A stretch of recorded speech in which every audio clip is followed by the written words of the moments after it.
Good morning. It's day 4. Looks like a nice clear sky.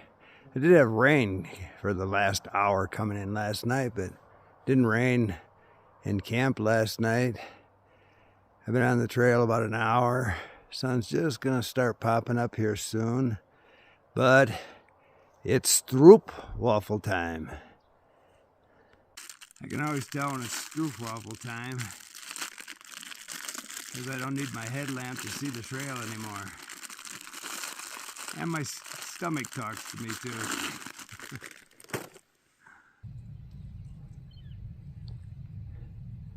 Well, things are looking up.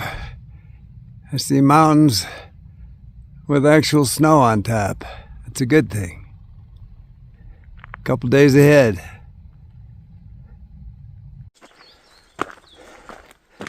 It's either a horse or a moose. It's a moose. 2 moose. Moose on the loose this morning. Morning, girls.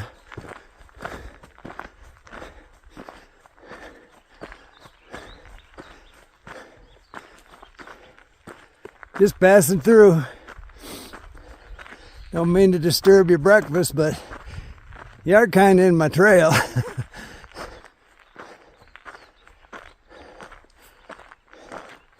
Request permission to pass.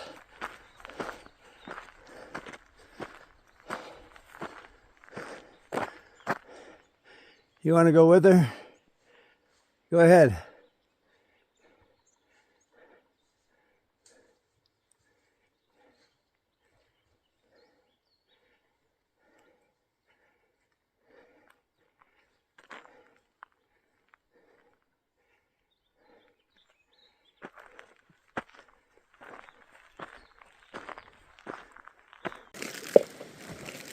So I just had a situation back up the trail here. I came to what looked like a backpacking camp on a creek like this, maybe this creek. And a lot of tents. But then the trail went out into a field and I could tell it was a car camping, boondocking site. And so I started across the field and a guy comes out of his travel trailer, 2 pit bulls or something, just muscle, blood and bone that's shaped like a bulldozer, coming at me like Mach 4. And this guy, he's got a cup of coffee, comes out, sits down, and his dogs they pull up short. All I've got are my poles, and they're growling at me. And this idiot says, "I don't think they'll hurt you." Well, that got my Irish up a little bit. So I zipped down my jacket like I'm reaching in. I got a cannon strapped to my chest. That got his attention. He came out of that chair. I think his tattoo might have fallen off his neck. He came out of that chair so fast. And he's running over, yelling at the dogs, going, "We're cool, man. Everything's cool. We're cool, man." I ain't cool. I mean, he should be controlling those dogs. And if I owned a gun, which I don't, and if I was packing, which I'm not, I would never shoot those dogs. If you think about it, you shoot those dogs, this idiot's just gonna go get 2 more dogs. The problem to solve here is who you shoot. Anyway, you run into that. I read a lot about the Pinhoti Trail in Alabama, and dogs are a huge problem. So, you know, if I'm in a certain area, I would actually carry bear spray just for a dog, like the Pinhoti Trail, but I'm not carrying that stuff everywhere because some idiot like this can't control his dogs. I mean, the dogs, it's in their DNA. They're just doing their job.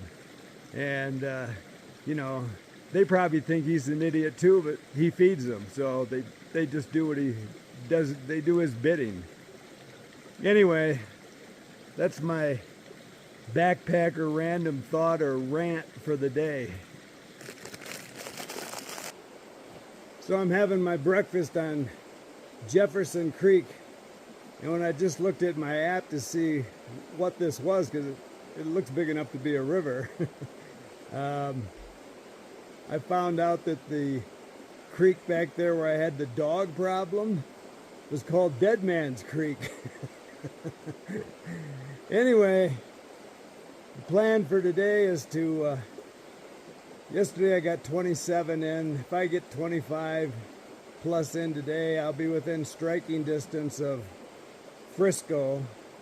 A lot of people go to Breckenridge. I know Frisco, everything I need is there. My resupply's there. So there's a bus right where the trail crosses the road into town. Spend the whole day in there doing laundry, eating a lot, get my resupply, hopefully find a shower. Even if I get out late in the day, I'd like to get back on the trail and get headed toward Copper, even if it's just a couple of miles. And if you've watched a lot of my videos, you've noticed I'm wearing this is a Silver Ridge shirt, which I wore for the whole PCT, but I've been wearing this sun hoodie for a couple of years, and they're getting really popular. I mean, probably half the hikers I see have sun hoodies on, and I have mine. I really wore this to look halfway decent on the plane, flying out and flying back. So I'll wash this and put it away. My hoodie has been in the desert for a couple of winters, so it looks pretty ratty.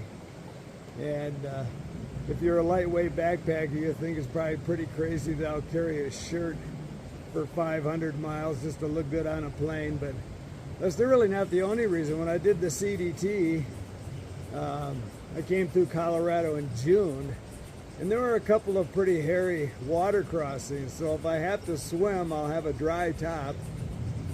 Probably won't have to, because I came through Colorado in June and this is August, so they're probably going to be much tamer.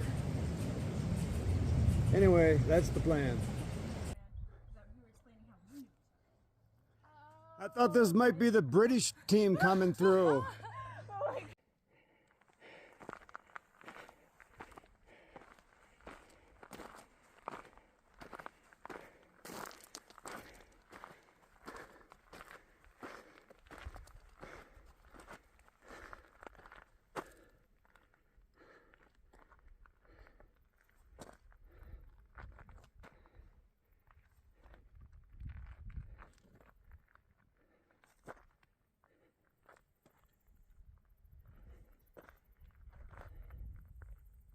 Wow, so this surprises me. I'm still a good 20 miles from Frisco.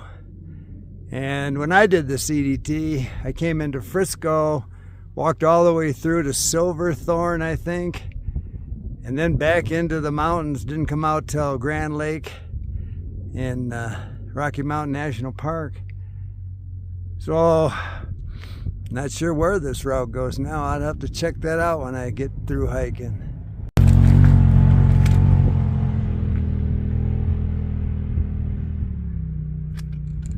And I know you can get run over on the CDT. So I've got my 25 plus in today, and it's spitting a little bit. I've been coming down some switchbacks. I'm within striking distance of getting into Frisco early in the morning. I've just really been looking for a flat spot to camp. Met some really great people today. That's one thing about through hiking. You meet so many great people. Why not? She's a 70-year-old backpacker, so my generation. And she's hiked all the trails. Very interesting, nice gal. Met two girls that just got out of college. They're hiking the Colorado Trail. Met 5 or 6 kids from the UK that are over here. They're having a blast. And then Electron, he's from Switzerland, I think. Anyway, really the social part of the trail, which I'm really looking for the solitude, but I am a social animal, and I just had a great time with all of them. Anyway, I was sitting here shooting my mouth off, and I hadn't turned around and looked. There's a perfect tent site right there. So this is where I'm spending the night. See you in the morning.